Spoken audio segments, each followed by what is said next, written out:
السلام عليكم ورحمة الله وبركاته. نحمده ونصلي على رسوله الكريم، أما بعد، فقد قال الله تعالى في القرآن العظيم وفي الفرقان المجيد بعد أعوذ بالله من الشيطان الرجيم بفضل بسم الله الرحمن الرحيم. يا ويلتى ليتني لم أتخذ فلانا خليلا. صدق الله مولانا العظيم. புகழும் புகழ்ச்சியும் ஏகரைவனாகிய அல்லாஹ்விற்கே உரித்தாகட்டுமாக.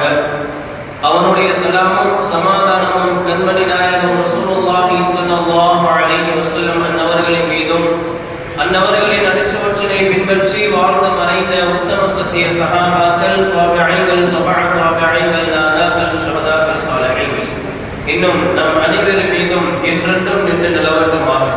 ஆமீன். கண்ணியத்திற்குரியவர்களே, அல்லாஹ் சுப்ஹானஹு வ தஆலாவுடைய மாபெரும் கிருபையினால் 15ஆம் தராவீஹுடைய தொழுகையை தொழுதுவிட்டு இங்கு அமரக்கூடிய தௌஃபீக்கினை கொடுத்திருக்கின்றான். அல்ஹம்துலில்லாஹ். இன்று ஓதப்பட்ட இறை வசனங்களில் இருந்து அல்லாஹ் சுப்ஹானஹு வ தஆலா பல்வேறு விஷயங்களை நமக்கு மனிதர்களுக்கு படிப்படியாக சொல்லி காட்டுகிறார். சூரத்துல் ஃபுர்கான் என்று ஓதப்பட்டது. அதில் அல்லாஹ் சுப்ஹானஹு வ தஆலா கெட்ட மனிதனை நண்பனாக தேர்ந்தெடுத்துக் கொண்ட ஒரு மனிதன், கெட்ட மனிதனை நண்பனாக தேர்ந்தெடுத்துக் கொண்ட ஒருவர், அவன் நாளை மறுமையில் சொல்லக்கூடிய இழிவான முறையில் இருந்து கொண்டு நாளை மறுமையில் சொல்லக்கூடிய அந்த வார்த்தையை அல்லாஹ் சுப்ஹானஹு வ தஆலா இன்று ஓதப்பட்ட இறை வசனங்களில் சொல்லி காட்டுகிறார். என்ன அந்த மனிதன் சொல்வான் என்று சொன்னால், யா வைலதா லைதனி லம் அத்தஹிது ஃபுலானா ஹலீலா. என்னுடைய கை சேதமே, என்னுடைய கேடு, நான் இந்த நண்பரை, இந்த மனிதனை என்னுடைய நண்பனாக நான் தேர்ந்தெடுக்காமல் இருந்திருக்க வேண்டுமே என்பதாக கை சேதப்படுவான் என்பதாக அல்லாஹ் சொல்லி காட்டுகிறான். நம்முடைய நட்பு வட்டாரம் எந்த அளவுக்கு சுபட்சமாக இருக்கிறது என்பதை நாம் சிந்தித்து பார்க்க வேண்டும். நம்மோடு இருக்கக்கூடிய நண்பர்கள் நமக்கு நல்ல நல்ல விஷயங்களை ஏவுகிறார்களா, அல்லது பாவமான செயல்களுக்கு உதவியாக இருக்கிறார்களா, அதற்கு அவர்கள் ஏவுகிறார்களா என்பதையெல்லாம் நாம் சிந்தித்து பார்க்க வேண்டும். நமக்கு கொடுக்கப்பட்ட அருட்கொடைகளில் ஒரு அருட்கொடை நட்பு என்பதாக அறிஞர்கள் சொல்லி காட்டுவார்கள். இந்த நட்பை பற்றி நபி ஸல்லல்லாஹு அலைஹி வஸல்லம் அவர்கள் ஒரு தடவை சொல்லி காட்டினார்கள். ஹஸரத் அபூ ஹுரைரா রাদিয়াল্লাহு அன்ஹு அந்த ஹதீஸை அறிவிக்கிறார்கள்.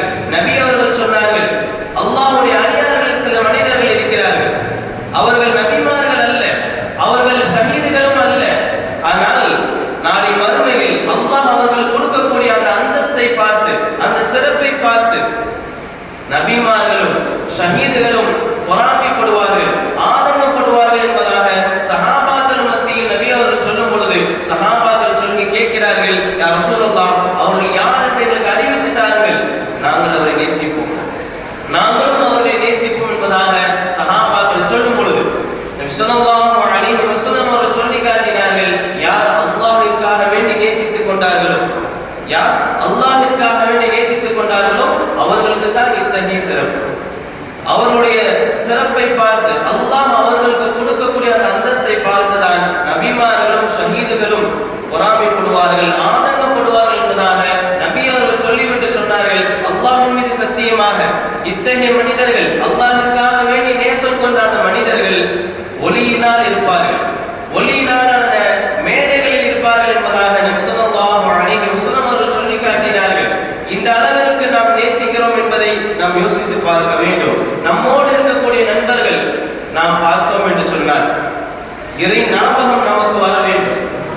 நம்மை நேசிக்கக்கூடிய ஒரு மனிதர், நம்மோடு உறவாடி கொண்டு இருக்கக்கூடிய ஒரு நண்பர், அவர் நம்மை பார்த்தால் இறை ஞாபகம் நமக்கு வர வேண்டும். அந்த அளவிற்கு நாம் இருந்தோம் என்று சொன்னால் அல்லாஹ் நமக்கு இப்படிப்பட்ட ஒரு அந்தஸ்தை கொடுப்பார். நபி ஸல்லல்லாஹு அலைஹி வஸல்லம் அவர்கள் இப்படியும் ஒரு இடத்தில் சொல்லி காட்டினார்கள், அல்லாஹ் சுப்ஹானஹு வ தஆலா ஒரு மனிதருக்கு நலவை நாடிவிட்டால், ஒரு மனிதருக்கு அல்லாஹ் நலவை நாடிவிட்டால் நேர்வழிக்கு பிறகு ஹிதாயத்தை கொடுப்பார். முதலில் அந்த ஹிதாயத்திற்கு பிறகு ஒரு நல்ல சகோதரனை, ஒரு நல்ல நண்பனை அல்லாஹ் கொடுப்பான் என்பதாக நபி ஸல்லல்லாஹு அலைஹி வஸல்லம் அவர்கள் சொல்லி காட்டினார்கள். அந்த நண்பன் எப்படிப்பட்டவனாக இருப்பார் என்று சொன்னால், தன்னோடு இருக்கக்கூடிய அந்த மனிதர், தன்னோடு இருக்கக்கூடிய அந்த நண்பன் நல்ல விஷயங்களை மறந்து விட்டால், நன்மையான விஷயங்களை மறந்து ஞாபகப்படுத்துவான். அப்படிப்பட்ட ஒரு நல்ல நண்பனை அல்லாஹ் கொடுப்பான். ஹிதாயத்திற்கு பிறகு கொடுக்கக்கூடிய ஒரு நலவான விஷயம் நல்ல நண்பன் என்பதாக நபி ஸல்லல்லாஹு அலைஹி வஸல்லம் அவர்கள் சொல்லி காட்டினார்கள்.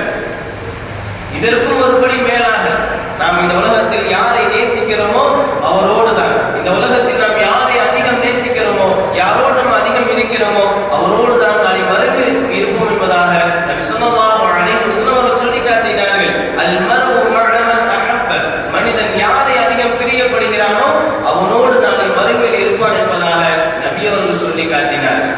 நம்மோடு இருக்கக்கூடிய நண்பர்கள் எப்படி இருக்கிறார்கள்? நம்மோடு இருக்கக்கூடிய நண்பர்கள் சொர்க்கவாதியாக இருக்க வேண்டும், அல்லாஹ்வை நினைவுபடுத்துபவனாக இருக்க வேண்டும், இபாதத் செய்யக்கூடிய நண்பனாக இருக்க வேண்டும், நல்லறங்கள் செய்யக்கூடிய நண்பனாக இருக்க வேண்டும், பள்ளியினோடு தொடர்பு இருக்கக்கூடிய நண்பனாக இருக்க வேண்டும். அப்படிப்பட்ட நண்பர்களை நம்மோடு நாம் வைத்திருந்தோம் என்று சொன்னால், அப்படிப்பட்ட நண்பர்களை நாம் நேசித்தோம் என்று சொன்னால், அவன் சொர்க்கவாதி என்பதற்கு அவனே ஒரு அடையாளம். அவன் சொர்க்கவாதியாக ஆகிவிட்டால் நாம் அவரை நேசிப்பதன் காரணமாக நாமும் அவரோடு சொர்க்கத்தில் இருப்போம் என்பதைத்தான் நபி ஸல்லல்லாஹு அலைஹி வஸல்லம் அவர்கள் மனிதன் யாரை அதிகம் பிரியப்படுகிறானோ அவனோடு நாளை மறுமையில் இருப்பான் என்பதாக சொல்லி காட்டினார்கள். நபி ஸல்லல்லாஹு அலைஹி வஸல்லம் இந்த நட்பை பற்றி, இந்த ஒட்டி உறவாடுதலை பற்றி பல ஹதீஸ்களை சொல்லி காட்டினார்கள்.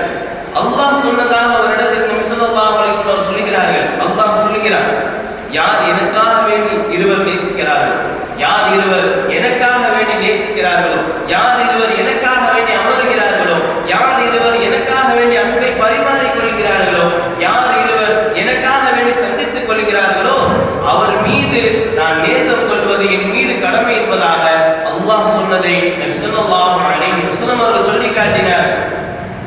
இறை நாமம் வர வேண்டும் என்று சொன்னால் நம்மோடு இருக்கக்கூடிய நண்பர்கள் நன்மை செய்பவர்களாக, நன்மையின் பக்கம் இருப்பவர்களாக, சொர்க்கத்திற்கு அழைத்து செல்லக்கூடியவர்களாக இருக்க வேண்டும். அப்படிப்பட்ட நட்பு வட்டாரத்தை தான் நம்மோடு வைத்திருக்க வேண்டும். அப்படி ஒரு கால் இதற்கு மாற்றமாக நாம் வைத்திருந்தோம் என்று சொன்னால், அவர்கள் எத்தகைய வழியில் செல்கிறார்களோ அதே வழியில் நாமும் சென்றோம் என்று சொன்னால் அல்லாஹ் பாதுகாக்க வேண்டும். அல்லாஹ் நமக்கு நரகத்தை கொடுத்து விடுவார். இப்படி நட்பை பற்றி நாம் முழுவதும் தெரிந்து கொள்ள வேண்டும். முதலில் நட்போடு நாம் எந்த அளவிற்கு இருக்கிறோம் என்பதை பற்றி நாம் அதிகமான முறையில் தெரிந்து கொள்ள வேண்டும். நபி ஸல்லல்லாஹு அலைஹி வஸல்லம் ஒரு காலகட்டத்தில் 2 சம்பவங்கள் நடைபெறுகிறது. 2 சம்பவம் ஒரு நல்ல நட்புக்காகவும் இன்னொன்று தீய நட்புக்காகவும் நடைபெறுகிறது.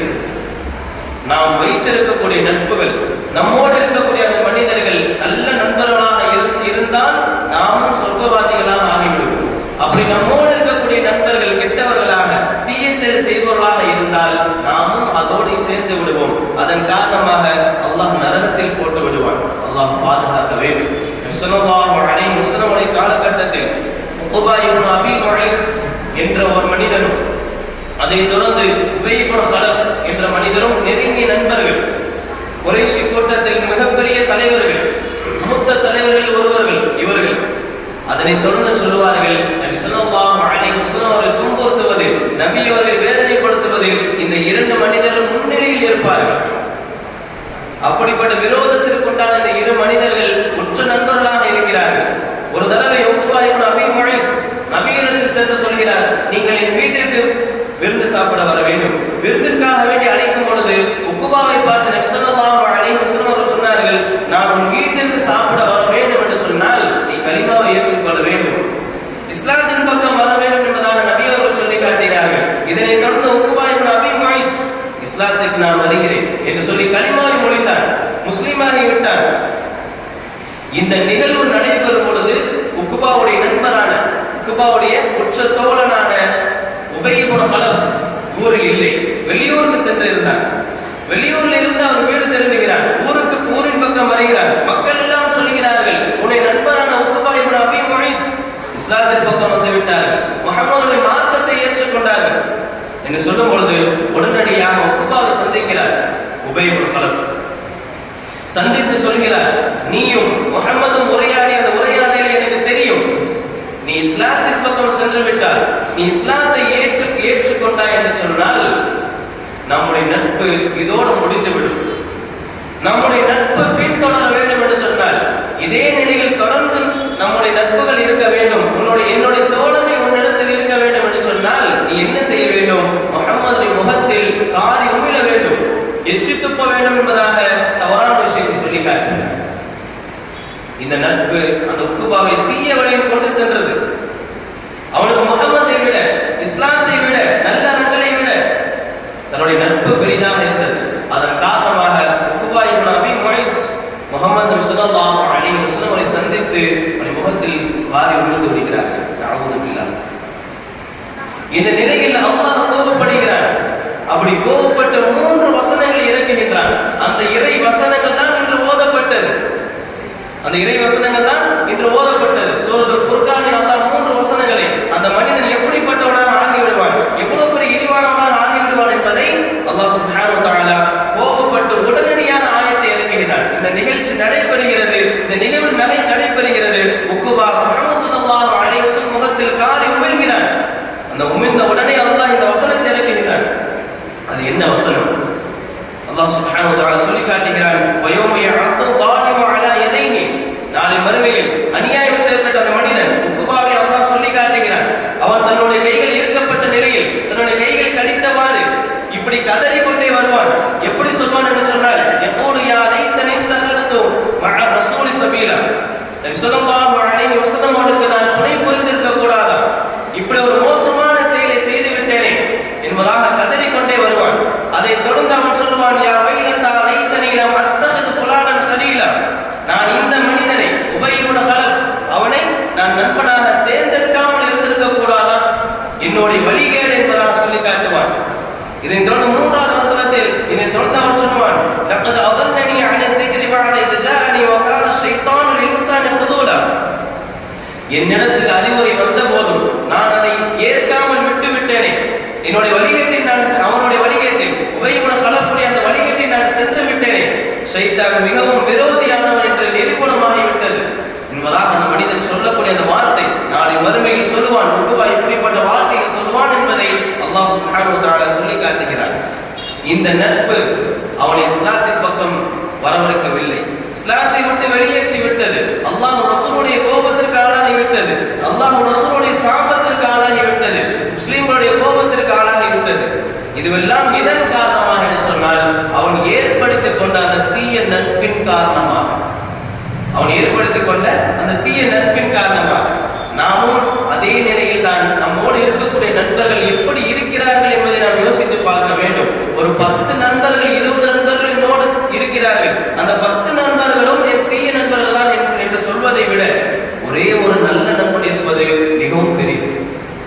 ஒரு நல்ல நண்பன் நமக்கு கிடைப்பது, ஒரு சிறந்த நண்பன், சொர்க்கத்தை அழைத்து செல்லக்கூடிய, இபாதத் செய்யக்கூடிய, சொர்க்கத்தின் பக்கம் நம்மளையும் அழைத்து செல்லக்கூடிய ஒரு நண்பன் கிடைப்பது மிகப்பெரிய ஒரு பாக்கியம். அல்லாஹ் ஹிதாயத்திற்கு பிறகு, நேர்வழிக்கு பிறகு கொடுக்கக்கூடிய ஒரு மிகப்பெரிய ஒரு அருட்கொடை நண்பன், ஒரு தூய நண்பன், நல்ல நண்பன். அதுவும் எப்படிப்பட்ட நண்பன்? நாம் நல்ல விஷயங்களை, நல்ல அறங்களை நாம் செய்ய மறந்துவிட்டால் அதை நினைவுபடுத்தக்கூடிய நண்பன் அல்லாஹ் நமக்கு வழங்குவான். அப்படி யாருக்காவது அல்லாஹ் வழங்கி இருந்தால் அவர்கள் ஞானத்தை பெற்றவர்கள்.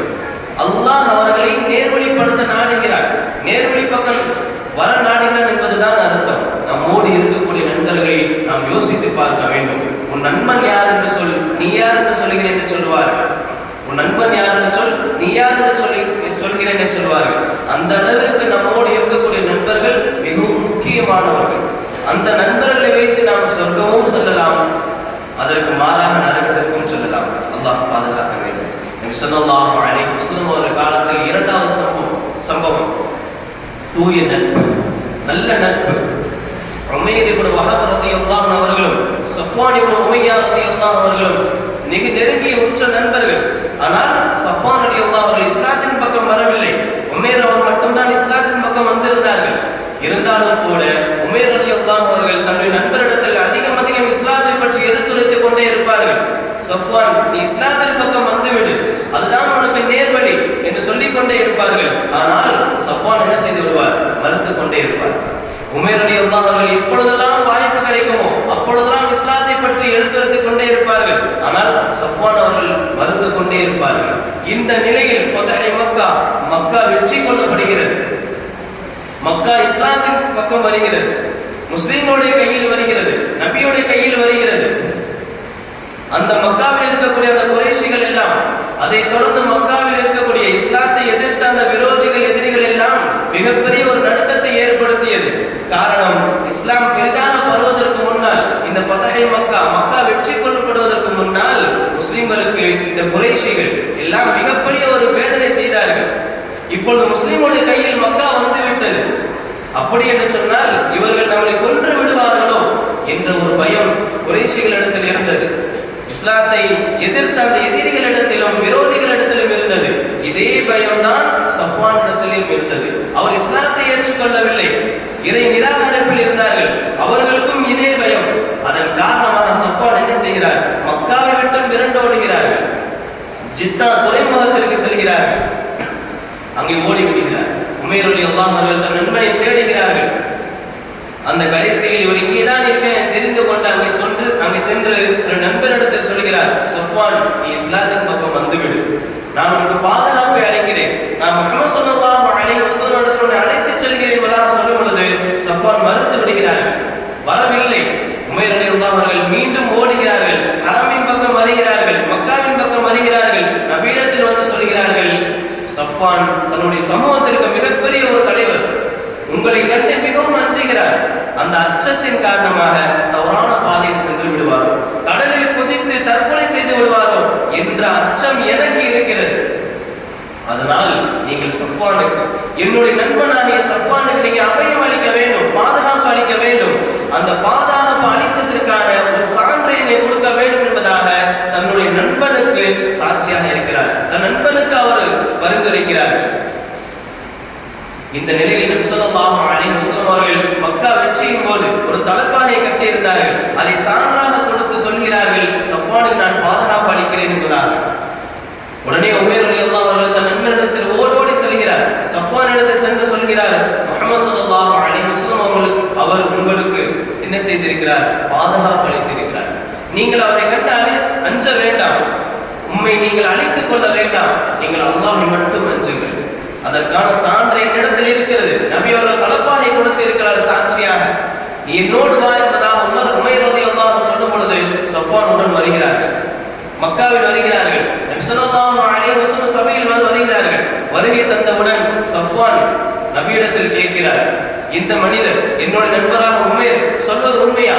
நீங்கள் எனக்கு அபயம் அளித்திருக்கிறீர்கள், எனக்கு பாதுகாப்பு கொடுத்திருக்கிறீர்கள் என்பதாக நீங்கள் சொல்கிறார்கள், அது உண்மையா என்று கேட்கும் பொழுது நபி ஸல்லல்லாஹு அலைஹி வஸல்லம் அவர்கள் சொல்கிறார்கள், முற்றிலும் உண்மை, நிதர்சனமான ஒரு உண்மை. அவர் சொல்வது என்பதாக சொல்லிவிட்டு நபி அவர்கள் அழைக்கிறார்கள். அழைத்து சொல்கிறார்கள், இஸ்லாத்தை பற்றி எடுத்துரைக்கிறார்கள். இதனை தொடர்ந்து சஃப்வான் சொல்கிறார், எனக்கு 2 மாதங்கள் அவகாசம் வேண்டும், உடனடியாக நான் இஸ்லாத்திற்கு வரமாட்டேன், எனக்கு 2 மாதங்கள் எனக்கு அவகாசம் வேண்டும் என்பதாக சொல்லும் பொழுது நபி ஸல்லல்லாஹு அலைஹி வஸல்லம் அவர்கள் 4 மாதங்கள் கூட எடுத்துக்கொள் என்பதாக அவகாசம் அளிக்கிறார்கள். இதனை தொடர்ந்து ஹுனைன் யுத்தம் நடைபெறுகிறது. அதனைத் தொடர்ந்து தாயிஃப் யுத்தம் நடைபெறுகிறது. இந்த 2 போர் முடிந்ததற்கு பிறகு சஃப்வான் ரலியல்லாஹு அவர்கள் இஸ்லாத்தின் பக்கம் வருகிறார்கள். தன்னுடைய நண்பர் இஸ்லாத்தின் பக்கம் வந்ததற்கு பிறகு உமைர் ரலியல்லாஹு அவர்கள் தன்னுடைய கண்களால் குளிர்ச்சி அடைகிறார், தன்னுடைய இதயங்களால் குளிர்ச்சி அடைகிறார்கள். காரணம், என்னுடைய நண்பன் நரகத்தில் இருந்தார், இறை நிராகரிப்பில் இருந்தார், கெட்ட பாதையின் பக்கம் இருந்தார், இப்பொழுது இஸ்லாத்தின் பக்கம் வந்து விட்டார், நபிக்கு நெருக்கமானவராக வந்து விட்டார், சொர்க்கவாதியாக ஆகிவிட்டார் என்பதாக உமைர் ரலியல்லாஹு அவர்கள் மிகவும் மகிழ்ச்சி அடைகிறார்கள். இப்படிப்பட்ட ஒரு நண்பர் தான் நமக்கு வேண்டும். இதற்கு முன்னால் சொல்லப்பட்ட உபய் இப்னு கலப் போன்ற நட்பு நமக்கு தேவை கிடையாது. இந்த உலகத்தில் நாம் வாழ்கின்ற பொழுது நம்மோடு இருக்கக்கூடிய நட்புகள் தீயதாக இருக்கிறது என்று சொன்னால் அதை விட்டு முழுமையாக நாம் தவிர்த்து கொள்வதுதான் நமக்கு மிக சிறந்த ஒரு நன்மையான ஒரு விஷயம். அதை விட்டு நாம் தவிர்த்து கொள்ளாமல் அவர்களுடனே நாம் இருந்தோம் என்று சொன்னால் நம்முடைய இபாதத்துகள் கெட்டுவிடும், நம்முடைய நன்மைகள் எல்லாம் கெட்டுவிடும், நாம் கெட்ட பாதைக்கு சென்று விடுவோம். அல்லாஹ் பாதுகாக்க வேண்டும். இதை விட உச்சபட்சமான ஒரு சம்பவம், ஹுசைமா இப்னு பிஷ்ர் ரஹ்மத்துல்லாஹி அலைஹி என்ற ஒரு பெரியார் இருந்தார். மிகப்பெரிய ஒரு கொடையாளி. தன்னுடைய சொத்துக்களை எல்லாம் எல்லா மனிதர்களுக்கும் வாரி வழங்குவார். தன்னுடைய மனிதர்கள் மட்டுமல்ல, தன்னுடைய உடன் பிறந்த சகோதரர்களுக்கு கூட சென்று கொடுப்பார். வீடு தேடி சென்று எல்லா செல்வங்களையும் கொடுப்பார்கள். இந்த நிலையில் ஒரு தடவை அவருக்கு வறுமை ஏற்படுகிறது. அந்த வறுமையின் காரணமாக தன்னுடைய சகோதரிடத்தில் சென்று கேட்கிறார்கள், சில நாட்கள் கொடுக்கிறார்கள் பணங்களை, பிறகு முகம் சுருத்திக் கொள்கிறார்கள். தன்னுடைய சகோதரர்களே நம்மை மன நோவடித்து விட்டார்கள் என்பதாக எண்ணி வீட்டிற்கு வந்து தன்னுடைய மனைவியிடத்தில் அழுகிறார்கள். அழுதுவிட்டு தன்மானத்தோடு சொல்கிறார்கள், நீ என்ன செய்து விடு, என்னுடைய இந்த வீட்டை பூட்டி வைத்து விடு, நான் மௌத்தாகும் வரைக்கும் நான் வெளியே செல்ல மாட்டேன் என்பதாக சொல்கிறார்கள். மனைவியும் அவ்வாறு செய்கிறார்கள். ஒரு நாட்கள், 2 நாட்கள், ஒரு வாரம் கழிகிறது. அத்தியாவசிய பொருட்கள் எல்லாம் தீர்ந்து விடுகிறது. அடுத்த வேலைக்கு உணவில்லாமல் சென்று விடுகிறது. இந்த நிலையில் ஹுசைமா ரஹ்மத்துல்லாஹி அலைஹி அவர் என்ன செய்கிறார் என்று சொன்னால், கடன் வாங்குகிறார். கடன் வாங்கியும் அதை திருப்பிக் கொடுக்க முடியவில்லை. இந்த நிலையில் அவர் இருக்கக்கூடிய பகுதியில் கவர்னராக இருப்பவர் தான் அவருடைய நண்பர் இக்ரிமத்துல் ஃபையாத் ரஹ்மத்துல்லாஹி அலைஹி. தன்னுடைய நண்பர் கவர்னராக இருக்கிறார்கள், ஒரு ஆட்சி பதவியில் இருக்கிறார்கள். சென்று அவரை சந்தித்தால் நமக்கு ஏதாவது கிடைக்கும், நமக்கு ஏற்பட்ட அந்த வேதனை, நமக்கு ஏற்பட்ட அந்த கஷ்டத்திலிருந்து விடுதலை கிடைக்கும் என்பதாக எண்ணி ஹுசைமா ரஹ்மத்துல்லாஹி அலைஹி ஒரு நண்பரை பார்க்க செல்கிறார்கள். அந்த நண்பரை பார்க்க சென்றால் அங்கே அவர்கள் குழுக்களோடு உட்கார்ந்து பேசிக் கொண்டே இருக்கிறார்கள். ஹுசைமா ரஹ்மத்துல்லாஹி அலைஹி வந்ததை பார்த்து விடுகிறார்கள் இக்ரிமா. பார்த்து விட்டும் ஒரு வார்த்தை கூட சொல்லவில்லை. இந்த குழுக்கள் பேசிக்கொண்டே இருக்கிறது. அவரோடு வந்திருந்த அந்த மனிதர்கள் எல்லாம் பேசிக்கொண்டே இருக்கிறார்கள். அந்த பேசி முடித்ததற்கு பிறகு தன்னை நண்பனை சந்தித்துக் கொள்ளலாம் என்று இக்ரிமா அவர்கள் நினைக்கிறார்கள். ஆனால் ஹுசைமா ரஹ்மத்துல்லாஹி அலைஹி மனதில் நினைக்கிறார்கள், என்னுடைய நண்பன் பார்த்து விட்டார், நாங்கள் மிகப்பெரிய நெருங்கிய ஒரு உற்ற தோழர்கள், இருந்தாலும் கூட என்னை அழைத்து ஒரு வார்த்தை சொல்லவில்லையே என்பதாக கோபப்பட்டு விருட்டடி எழுந்து சென்று விடுகிறார்கள். அந்த குழுக்கள் சென்றதற்கு பிறகு இக்ரிமா ரஹ்மத்துல்லாஹி அலைஹி அவர்கள் அந்த உடன் இருந்த அந்த மனிதர்கள் கேட்கிறார்கள் எங்கே என்று தேடும் பொழுது அவர் சென்று விட்டார் என்று சொல்லுகிறார்கள். அவருக்கு என்ன நடந்தது, அவருடைய முகத்தில் முகப்பொழிவே இல்லையே என்பதாக சொல்லும் பொழுது ஹுசைமா ரஹ்மத்துல்லாஹி அலைஹி அவர்கள் ஏற்பட்ட அந்த வறுமையை எடுத்துரைக்கிறார்கள். இதனை எல்லாம் அறிந்து கொண்ட அந்த நண்பரான இக்ரிமத்துல் ஃபையாத் என்ன செய்கிறார், இந்த நிகழ்வு பகலில் நடக்கிறது, இரவு ஆவதற்கு வரைக்கும் என்ன செய்கிறார்கள், வெயிட் பண்றாங்க. இரவு நேரம் வருகிறது. மாறு வேடத்தில் என்ன செய்கிறார், பைத்துல் மாலிலிருந்து 4000 தீனார்களை எடுத்துக்கொண்டு மாறு வேடத்தில் சென்று ஹுசைமா ரஹ்மத்துல்லாஹி அலைஹி அவரிடத்தில் சென்று கொடுக்கிறார்கள். இவ்வளவு பெரிய பணம் மூட்டை என்னிடத்தில் கொடுக்கிறீர்கள், நான் வறுமையில் தான் இருக்கிறேன் என்பதாக உங்களுக்கு எப்படி தெரியும், நீங்கள் யார் என்று சொல்லுங்கள் என்பதாக சொல்லும் பொழுது இக்ரிமா பதில் சொல்லவே இல்லை. திரும்ப திரும்ப ஹுசைமா ரஹ்மத்துல்லாஹி அலைஹி கேட்கிறார்கள், நீங்கள் யார் என்று சொல்லும் பொழுது இக்ரிமா சொல்கிறார்கள், அன ஜாபிருன் அஸராத்துல் கிராம், சங்கையான மனிதருடைய துயரத்தை துடைக்க வந்தவர்கள். இந்த வார்த்தை மட்டும்தான் சொல்லிவிட்டு சென்று விடுகிறார்கள். ஹுசைமா ரஹ்மத்துல்லாஹி அலைஹி வீட்டிற்குள் வருகிறார்கள். தன் மனைவியிடத்தில் சொல்கிறார்கள், அல்லாஹ் நம்மை கைவிடவில்லை என்று சொல்லிவிட்டு காலையில் எழுந்திருக்கிறார்கள். இரவில் தூங்கி பகலில் எழுந்திருக்கிறார்கள். எழுந்ததற்கு பிறகு தான் பட்ட அந்த கடனை எல்லாம் அடைக்கிறார்கள். இந்த பக்கம் இக்ரிமத்துல் ஃபையாத் ரஹ்மத்துல்லாஹி அலைஹி அவர்கள் தன் மனைவியிடத்தில் சொல்லாமல் இங்கே வந்து விடுகிறார்கள். இந்த நிலையில் திரும்ப வீட்டிற்கு சென்றால் மனைவி பார்க்கிறார்கள், நினைந்த வாடை மாறுவிடத்தில் இருக்கிறார்கள். இந்த நிலையில் தன்னுடைய கணவனை பார்த்து சொல்கிறார்கள், நீங்க எங்கே சென்று வந்தீர்கள், நீங்க வேற ஒரு பெண்ணை வைத்திருக்கிறீர்களா, திருமணம் செய்திருக்கிறா என்று வாய்க்கு வந்தவாறெல்லாம் தன்னுடைய மனைவியை கேட்கிறார்கள். சமாளிக்க நாடுகிறார். ஆனால் இக்ரிமாவுக்கு சமாளிக்க தெரியவில்லை. இறுதியில் சொல்லி விடுகிறார், இதுதான் நடந்தது என்று சொல்லிவிட்டு ஒரு சத்தியமாகிறார், நீ யாரிடத்திலும் சொல்லக்கூடாது என்பதால் இது ரகசியம், உனக்கும் எனக்கும் மட்டும்தான் தெரிய வேண்டும், வேறு யாருக்கும் தெரியக்கூடாது, நான் இந்த மனிதருக்கு தீனாரை கொடுத்திருக்கிறேன் என்பது சத்தியத்தை வாங்கி விடுகிறார். இந்த பக்கம் ஹுசைமா ரஹ்மத்துல்லாஹி அலைஹி அவர்கள் பலஸ்தீனுக்கு செல்கிறார்கள். பலஸ்தீனுடைய அந்த கலீஃபாவை சந்திக்கிறார்கள். சந்திக்கும் பொழுது அந்த கலீஃபா கேட்கிறார், ஏன் பல நாட்கள் என்னிடத்தில் நீங்கள் வரவில்லை என்பதாக சொல்லும் பொழுது தனக்கு ஏற்பட்ட அந்த வருத்தத்தை, தனக்கு ஏற்பட்ட அந்த வறுமையெல்லாம் எடுத்துரைக்கிறார்கள். நீங்கள் ஒரு கடிதம் எனக்கு எழுதியிருந்தால் நான் உங்களுக்கு உதவி செய்திருப்பேன் என்பதாக சொல்லும் பொழுது அதை தொடர்ந்து அந்த கலீஃபா கேட்கிறார், உன்னிடத்தில் உதவி செய்தாரே அந்த மனிதர் யார் என்று உங்களுக்கு தெரியுமா என்று கேட்கும் பொழுது ஹுசைமா ரஹ்மத்துல்லாஹி அலைஹி சொல்கிறார்கள், அவர் யார் என்று எனக்கு தெரியாது, ஆனால் ஒரே ஒரு வார்த்தை மட்டும்தான் சொன்னார்கள், ஆனா ஜாபிருன் அஸராத்துல் கிராம் என்ற ஒரு வார்த்தை மட்டும்தான் சொன்னார். நீங்கள் அவரை சந்தித்தால், அவர் யார் என்று உங்களுக்கு தெரிந்தால் நீங்கள் அவரை என்னிடத்தில் அழைத்து வாருங்கள், நான் அவரை சங்கைப்படுத்துகிறேன் என்பதாக கலீஃபா சொல்லிவிடுகிறார்கள். சொல்லிவிட்டு ஒரு கடிதத்தை ஹுசைமா ரஹ்மத்துல்லாஹி அலைஹி தந்து விடுகிறார்.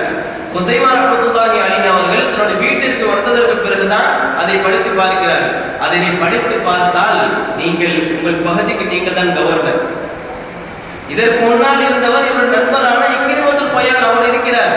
இப்பொழுது அவர் பதவி நீக்கம் செய்யப்பட்டு விடுகிறார். இவர் தான் இப்போ பதவி ஏற்கிறார். ஹுசைமா ரஹ்மத்துல்லாஹி அவர்கள் பதவிக்கு வந்ததற்கு பிறகு பைத்துல் மால் சொத்துக்களுடைய அந்த கணக்கு வழக்குகளை எல்லாம் பார்க்கிறார்கள். ஒரு இடத்தில் ஆச்சரியப்படுகிறார்கள். 4000 தீனார் கொடுக்கப்பட்டிருக்கிறது, ஆனால் யாரிடத்தில் கொடுக்கப்பட்டது என்பதாக பெயர் குறிப்பிடப்படவில்லை. இதனால் இக்ரிமாவை அழைக்கிறார்கள். விசாரணைக்குள் அழைக்கிறது. ஹுசைமா ரஹ்மத்துல்லாஹி அவர்களை முன்னிலை அழைத்து ஒரு கைதியாக நிப்பாட்டப்படுகிறார். ஹுசைமா ரஹ்மத்துல்லாஹி அவர்கள் கேட்கிறார்கள், இதை யாருக்கு கொடுத்தீர்கள் என்று கேட்கும் பொழுது, இதை என்னால் சொல்ல முடியாது, இது ரகசியம் என்று சொல்லிவிடுகிறார். உடனே ஹுசைமா ரஹ்மத்துல்லாஹி அவர்கள் கைது செய்ய வைத்து சிறையில் அடைக்கிறார். தன்னுடைய நண்பனை கைது செய்ய வைத்து சிறையில் அடைத்து விடுகிறார். சிறையில் அடைக்கப்பட்டது மட்டுமல்லாமல் அடி உதை மிதி என்று பல வேதனை செய்யப்படுகிறார் இக்ரிமத்துல் ஃபயால். இருந்தாலும் கூட தான் யாருக்கு இந்த தீனாரை கொடுத்தேன் என்பதை ஒரு காலம் சொல்லவில்லை. இக்ரிமத்துல் ஃபயாலுடைய மனைவி, அவருக்கு இந்த நிகழ்வுகள் எல்லாம் தெரிகிறது. தன்னுடைய கணவன் சித்திரவதை செய்யப்படுகிற நிகழ்வு தெரிந்து கொண்டு ஒரு பணியாளை அழைத்து சொல்கிறார், நீ இந்த இடத்திற்கு செல், ஹுசைமா அந்த கவர்னரை சந்தி, அவரிடத்தில் சொல், உன்னிடத்தில் நான் மிகப்பெரிய ஒரு விஷயத்தை சொல்ல வேண்டும், முக்கியமான ஒரு நிகழ்வை நான் சொல்ல வேண்டும் என்பதாக அந்த மனைவி சொல்லும் பொழுது அதே தொடர்ந்து அந்த பணியாளர் அந்த விஷயத்தை செய்கிறார்.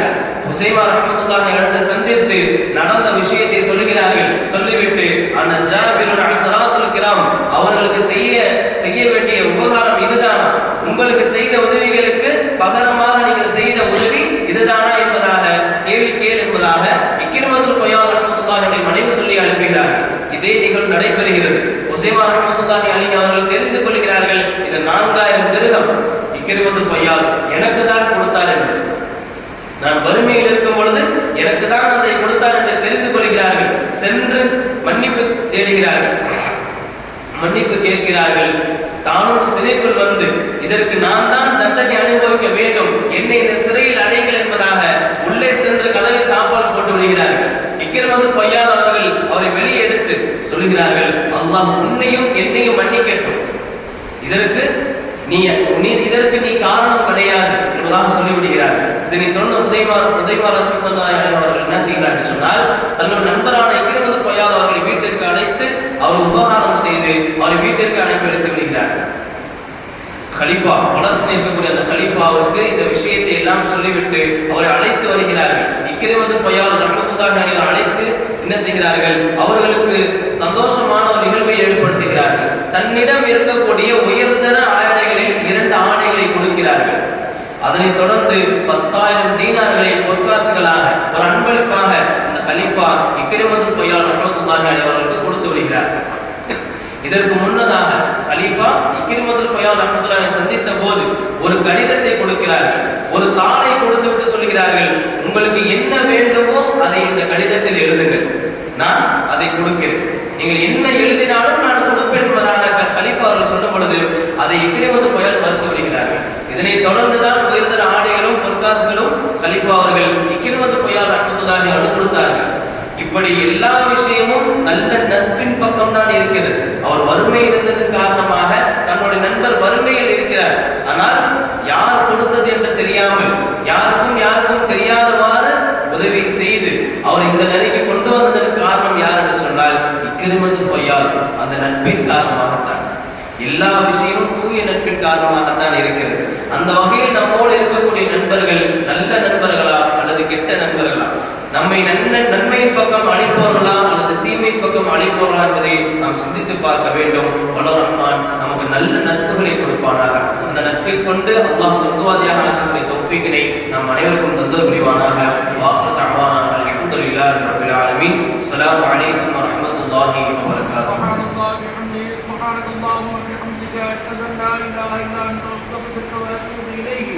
آمين.